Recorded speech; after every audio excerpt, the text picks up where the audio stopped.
muito bem-vindos a mais um vídeo aqui do nosso canal. Depois de um longo e tenebroso inverno, vou passar para vocês aqui agora um indicador que ele te daria uma noção de a qual preço você está comprando as ações da bolsa, né? Antes da gente ver isso aqui, eu tenho que falar para vocês o seguinte: quando você compra uma ação, você está comprando o quê? O patrimônio daquela empresa, aquele patrimônio líquido, que é o quê? Tudo que sobra do ativo que ela tem depois que você tira todos os passivos. Então você pensar numa padaria. A padaria vai ter lá os fornos, vai ter o estoque, vai ter o dinheiro em caixa e vai ter também as dívidas com fornecedores, uma dívida com o banco, vai ter algumas contas a pagar. Quando você pega tudo que ela tem de ativo menos o que ela tem de passivo, é o que sobraria se você vendesse a empresa, certo? Sem ágio nenhum. Então quando você compra uma empresa, a princípio você comprou aquele patrimônio. Só que todos os lucros que a empresa tiver, o lucro líquido que ela tiver, ele vai ser incorporado a esse patrimônio líquido. Se tem um prejuízo, ele vai reduzir o patrimônio líquido, ele vai sair o dinheiro do caixa, ou pode ter quebrado um forno que a padaria tivesse e esse patrimônio líquido vai diminuir. Ou ele teve um imprevisto, que ele teve que pegar um empréstimo e está devendo muito para o banco, e assim vai sendo tocada a empresa. Então todo lucro ele vai aumentar o patrimônio líquido, ou seja, vai aumentar aquele patrimônio que você comprou, e o prejuízo vai diminuir. Então uma boa métrica para saber quanto está sendo pagado para você comprar ações da bolsa é você olhar a qual preço está a bolsa, e o preço da bolsa relacionado com o lucro de todas as ações dela. Esse é o indicador então que a gente olha aqui, tem até o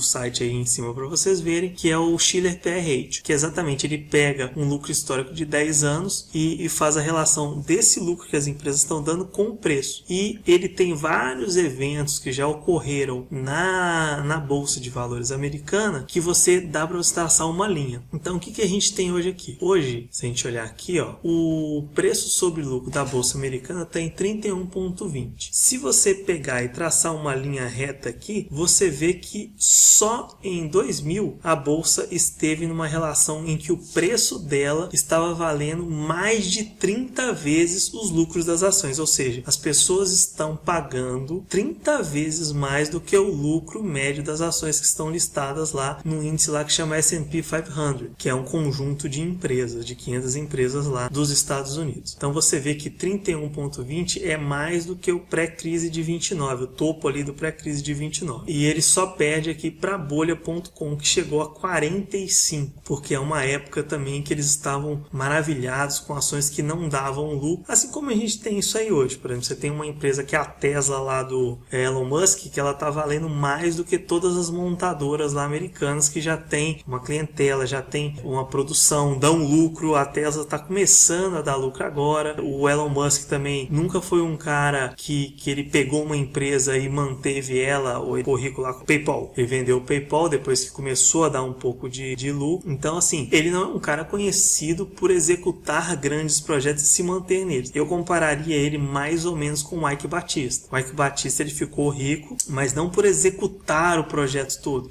Ele começava e vendia. Então, ele comprava uma coisa por 10, começava a executar e vendia por 50. Até uma hora que ele errou muito feio lá na OGX. Não quebrou, né? Porque quebrar, pode ter certeza que ele nem reduziu o pacote dele da NET lá, igual as pessoas que quebram têm que fazer. Então a gente vê hoje que a Bolsa Americana, as pessoas estão pagando um preço acima até do pré-crise de 29, acima do pré-crise aqui de 2008, e a gente vê que a queda foi muito pequena em relação ao que deveria ser numa crise, o que nos leva a crer já que a crise mesmo não começou. O que teve foi um grande pânico por causa da pandemia, e o Fed entrou com uma injeção de liquidez, injeção de dinheiro direto ali no mercado, para que não explodisse essa bomba. Só que tem várias consequências isso que ele fez. Vou mostrar para vocês também como está o preço sobre lucro da nossa bolsa, que é o Bovespa. A gente já vê aqui que ele praticamente já recuperou o patamar do pré-crise, sendo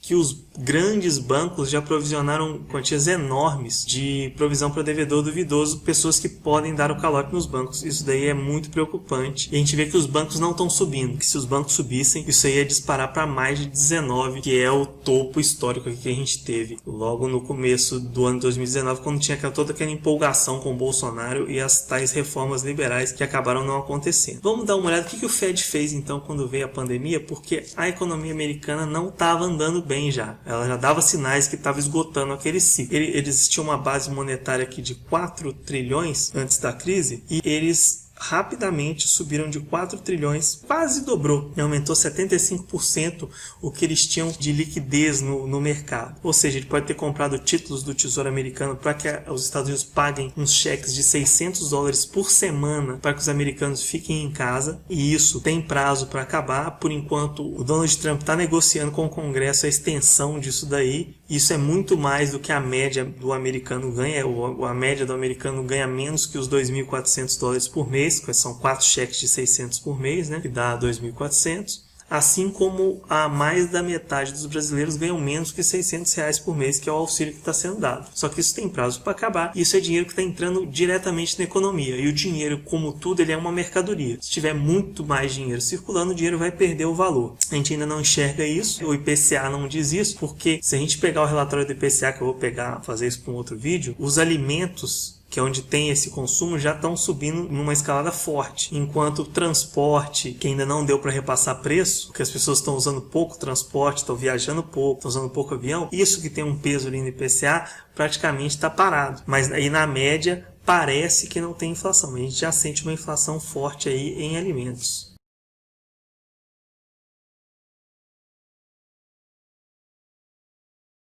Bom, voltando aqui ao nosso gráfico da liquidez que o Fed injetou no sistema, o que a gente tem que lembrar? Todas as crises anteriores, elas saíram do mercado financeiro e afetaram a economia real.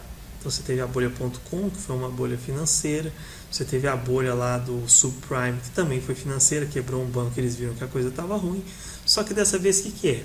Foi alguma coisa real, na economia real, que foi a parada da economia, e eles ficaram com tanto medo que se afetasse o sistema financeiro, que já está dando sinais de fraqueza, que eles fizeram essa injeção aqui de praticamente dobrar, né, o que a gente tem de liquidez na economia. E nessas horas de incerteza, então, que a gente viu já que a bolsa está cara pelo preço sobre lucro e que houve uma grande injeção de liquidez que acabou levantando a bolsa, mas a gente praticamente tem certeza que não vai levantar a economia, a gente vê o que os grandes investidores estão fazendo. Então a gente pega aqui e vê a Berkshire Hathaway do Warren Buffett, que é o maior investidor do mundo, ela está saindo fora do Goldman Sachs, está saindo fora do Wells Fargo, que eles têm aqui. Essa notícia ele pega aqui, ó. Eles têm uma parte expressiva no American Express, Bank of America e Wells Fargo. E saiu uma notícia hoje falando que o Warren Buffett também está saindo do Wells Fargo. Eu acho que o Wells Fargo é um banco que tem um balanço muito complicado aí, é um banco de varejo americano, é o terceiro banco de varejo, tem um balanço bem complicado. Eu acho que ele pode ser o que vai desencadear em uma próxima crise. E para onde que o Warren Buffett está começando a direcionar o dinheiro dele? Gold, que é o ouro. A gente vê que o ouro, o que acontece? Ele pode voltar a ser uma reserva de valor. Deixou de ser o lastro da moeda lá em 1971, quando os países ricos viram que os Estados Unidos estavam utilizando daquele ouro para emitir moeda e financiar a Guerra Fria. Então eles acabaram com o padrão ouro, cada um pegou seu ouro e ficou tudo certo. E o dólar continuou sendo a moeda mundial. Eu acho que pode ser o tal reset financeiro seja o seguinte: eles falaram, vamos deixar o ouro chegar até, sei lá, $4.000 a onça, e a partir daí a gente trava só se a gente conseguir achar mais ouro, que a gente vai poder emitir mais moeda para tentar travar isso daí. Eu acho que vai ser alguma coisa assim, eles voltam ao padrão ouro com uma nova métrica, sem ser igual antigamente, era $1 pagaria 1,25 gramas de ouro. Então o Warren Buffett está comprando ouro, está saindo de bancos. E se a gente olhar aqui, eu vou pegar aqui só mostrar para vocês um gráfico da cotação das ações do Wells Fargo. Tá aqui então o gráfico e a gente vê o seguinte: ele caiu e não voltou. Se ele caiu e não voltou e o Buffett está vendendo, o Buffett é um cara que está lá dentro, não é um cara que é igual a gente, que você manda um e-mail para RI e ele demora 3 dias para te responder, não. Ele é um cara que fala assim, não, estou visitando aí. Pô, todo mundo vai estender um tapete vermelho para ele, vai comprar o café mais caro do mundo para ele tomar, para receber ele. Então, se ele está saindo, alguma coisa ele está sabendo. Se ele está indo para ouro, que é um ativo de proteção em crises, também tem alguma coisa muito estranha aí. Igual eu falei, hoje a gente tem uns profetas aí que estão falando que VAR é 30, Conga é 15. Esses mesmos profetas também já mandaram as pessoas comprar o OGX lá atrás. Então, se você procurar e ver quem que era o representante dos minoritários do OGX quando o OGX afundou e saiu de 40 para 13 centavos, R$40 para 13 centavos, digita para ver quem que era o representante dos minoritários, vocês vão ver quem era. Muito cuidado aí com essa euforia de bolsa.